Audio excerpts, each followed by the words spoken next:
बनी इसराइल में एक गुनहगार नौजवान था।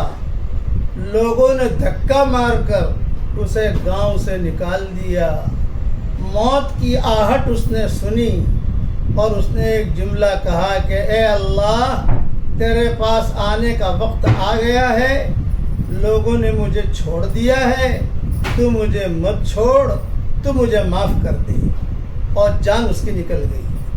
मूसा अलैहिस्सलाम को अल्लाह ने वही भेजी, ए मूसा, फला जगह पर मेरा दोस्त का इंतकाल हुआ है, उसका एड्रेस ये है, तुम जाकर जनाजे की नमाज़ पढ़ो और ऐलान करो कि जो भी उसके जनाजे की नमाज़ पढ़ेगा अल्लाह उसके गुनाहों को माफ़ कर देगा।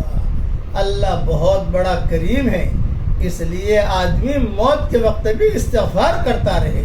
अल्लाह ताला हम सब का खात्मा बिल खैर फरमाए, आमीन।